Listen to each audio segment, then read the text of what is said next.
ये जगह है, ये दुमका जिले में दुमका हेडक्वार्टर है और ये पुलिस हेडक्वार्टर है जहां पर मीटिंग चल रही थी डीआईजी के साथ।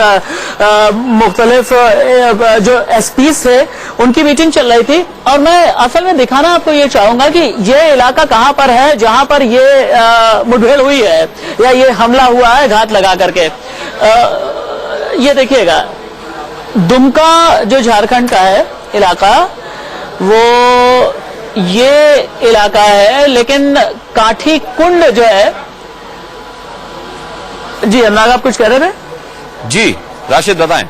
जी ये दुमका का मैं मैप आपको दिखा रहा हूं, लेकिन साथ ही साथ यहां से 34-35 किलोमीटर की दूरी पर काठी कुंड का इलाका है जहां पर ये हमला हुआ है एसपी के ऊपर। काठी कुंड कहां पर है ये मैं एक बार आपको दिखाता हूं, उसके बाद आप समझ सकेंगे कि किस तरीके का ये नक्सल इन्फेस्टेड एरिया है। ये दुमका से लगभग 34-35 किलोमीटर दूर काठी कुंड का इलाका।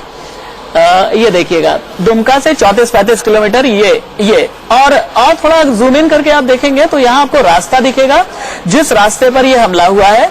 और जो यहाँ पर एक डेंस फॉरेस्ट जैसा आपको हरे रंग का कुछ इमेज आपको दिखाई दे रही है, वो इमेज दरअसल ये बता रही है कि हाँ, कहाँ पर असल में ये घने जंगल हैं और ये इलाका पूरी तरह से नक्सल इन्फेस्टेड इलाका बताया जाता है। चाहे वो काठी कुंड का इलाका हो, देवघर का इलाका हो, पाकुड़ का इलाका, पाकुड़ जहां के एसपी शहीद जिनकी खबर अभी आप दिखा रहे थे अनुराग, साहिबगंज का इलाका हो, और ये जो पूरा बेल्ट है ये इस जंगल से लगा हुआ है, नक्सल इन्फेस्टेड एरिया है। और दूसरी बात यह है कि यहां पर एक ट्राई जंक्शन मौजूद है या मैं कहूं बाई जंक्शन मौजूद है, जहां पर हमला करने के बाद या तो इस जंगलों में भाग जाते हैं ये तमाम जो नक्सली होते हैं, या फिर ये पश्चिम बंगाल का भी रुख कर लेते हैं, क्योंकि चाहे वो देवघर का इलाका हो, पाकुड़ का इलाका हो, साहिबगंज का इलाका हो, ये पश्चिम बंगाल के बॉर्डर से बहुत ज्यादा दूर नहीं है।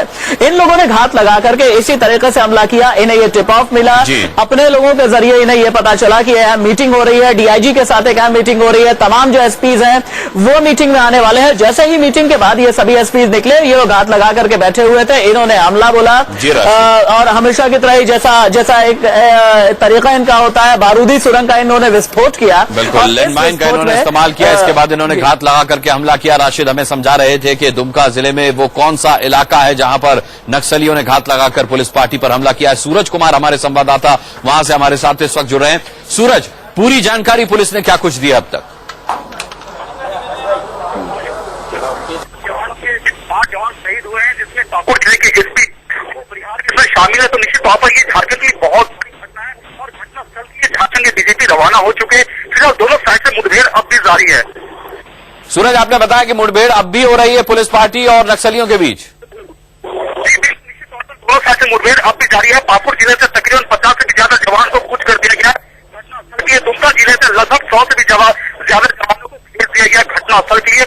फिलहाल जो लोकल पुलिस है, जो लोकल थाने के जवान है, वो फिलहाल नक्सलियों से लोहा ले रहे हैं। तो कह सकते हैं कि घटना स्थल के लिए झारखंड के डीजीपी वो तुरंत यहाँ से रवाना हो चुके हैं। झारखंड के डीजीपी ने पुष्टि कर दी है कि एसपी समेत कुल 5 जवान यहाँ पे शहीद हुए हैं।